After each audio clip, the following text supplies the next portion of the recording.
Bismillahirrahmanirrahim. Assalamualaikum warahmatullahi wabarakatuh. Perkenalkan, nama saya Arin Nanda Medita, NIM 18531015. Saya dari Prodi PAI 5A, mata kuliah Metodologi Pembelajaran Pendidikan Agama Islam, dosen pengampu Ibu Asri Carolina, dan teman-teman seperjuangan yang insya Allah dirahmati oleh Allah Subhanahu wa Ta'ala.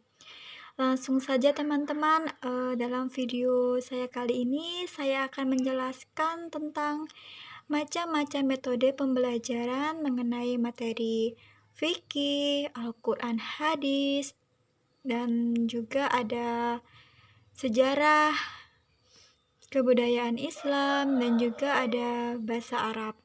Langsung saja di sini saya akan menjelaskan metode-metode atau macam-macam yang ada dalam pembelajaran kita sebagai guru. Dalam macam-macam metode pada materi fikih ini ada materi, yaitu dalam metode yang pertama itu ada metode ceramah, metode tanya jawab, dan juga metode diskusi, demonstrasi, dan juga pemecahan masalah, dan yang terakhir simulasi. Apa sih mengenai metode ceramah? Metode ceramah yaitu kita sebagai guru menyampaikan teori ataupun materi kita terhadap anak didik kita supaya mereka paham atau sebagai pengarahan terlebih dalam pembelajaran. Dan metode tanya jawab, kita sebagai guru harus memberikan respon dan memberikan pertanyaan mengenai pembelajaran yang telah kita jelaskan atau mengenai pembelajaran yang sudah kita ajarkan kepada peserta didik kita. Dan juga sini ada metode diskusi. Metode diskusi ini antar siswa dan juga guru melakukan diskusi bersama untuk apa? Untuk memecahkan suatu masalah. Dan ada metode demonstrasi, ada metode pemecahan masalah, ada metode simulasi. Apa sih metode simulasi itu? Metode simulasi yaitu kegiatan untuk menggambarkan keadaan yang sebagaimana keadaan dalam suatu pembelajaran. Yang kedua ada macam metode pada materi Al-Quran hadis. Apa sih macam-macam kita sebagai guru dalam materi Al-Quran hadis ini? Yang pertama itu ada metode Bokday, yang kedua metode Iqra, dan yang ketiga metode tanya jawab, ada metode diskusi, metode drill, dan juga metode regu. Apa sih metode Bokday itu? Yaitu metode yang secara eja ataupun penghuruf misalnya alif, ba, dan juga yang diajarkan menggunakan tanpa tasjid, suatu metode yang mengarahkan kepada sistem hafalan untuk mengetahui dari dasar dan seterusnya. Dan juga ada metode Iqra itu. Apa sih metode Iqra? Yaitu latihan baca yang dimulai tingkat sederhana cenderung kepada ingatan huruf. Dan kita sebagai seorang guru menerapkan metode Iqra itu membaca dan untuk mengulang-ulang, bukan menghafal tapi untuk memahami dan apa yang telah dipelajari. Metode tanya jawab yaitu tadi antar guru dan siswa itu saling menjawab pertanyaan yang diberikan oleh guru. Metode diskusi itu tadi untuk memecahkan suatu masalah.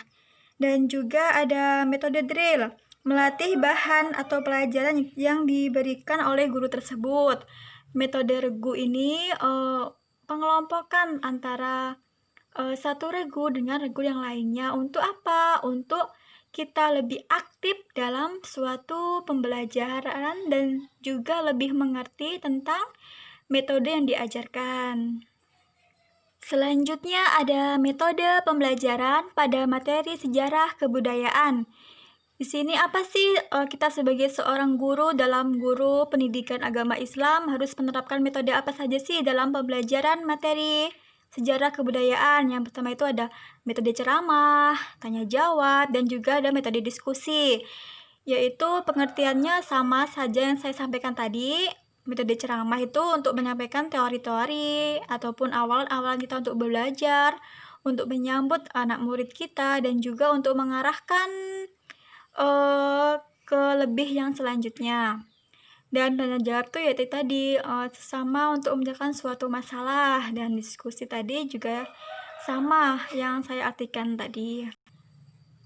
Selanjutnya ada metode pembelajaran pada materi bahasa Arab.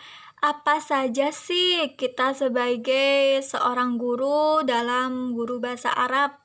Kita harus mengajarkan metode apa saja sih untuk anak didik kita? Yaitu ada metode gramatika, metode langsung, metode komunikatif, elektrik, metode membaca, metode audio visual. Apa sih metode gramatika ini? Metode gramatika ini yaitu penafsiran menurut kata-kata istilah yang dipakai untuk bahasa sehari-hari. Jadi, dengan menggunakan metode gramatika ini, kita lebih mudah untuk berbicara bahasa Arab dalam kehidupan kita sehari-hari.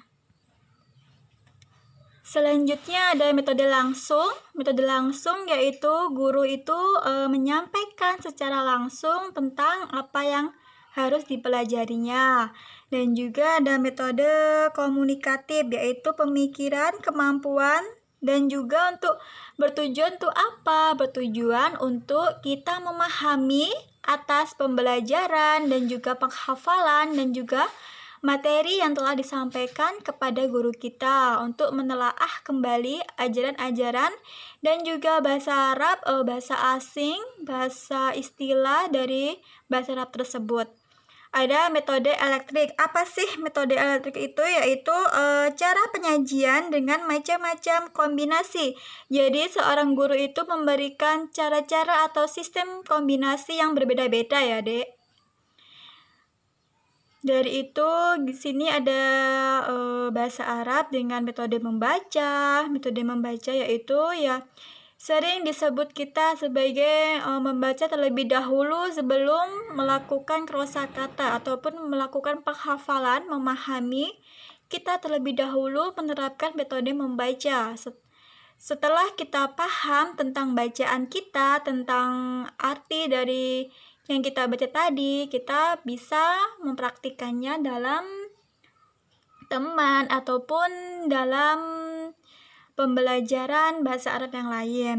Di situ juga ada metode audiovisual. Metode audiovisual ini yaitu gambaran atau gerakan, warna, penjelasan tentang tulisan.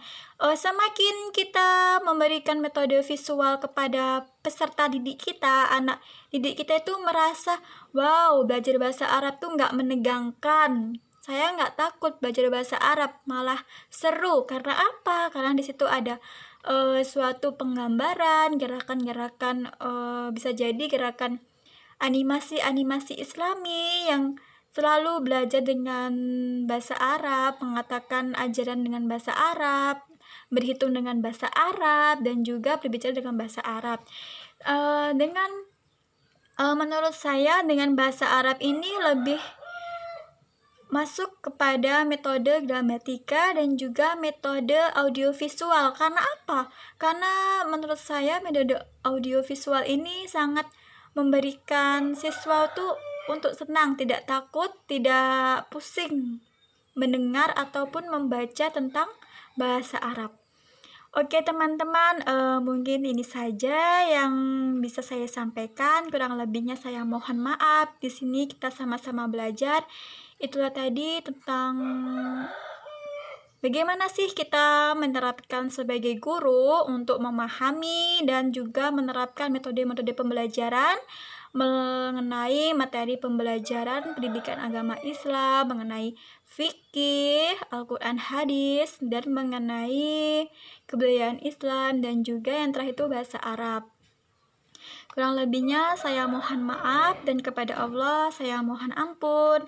Saya akhiri, wabillahi taufiq wal hidayah. Wassalamualaikum warahmatullahi wabarakatuh.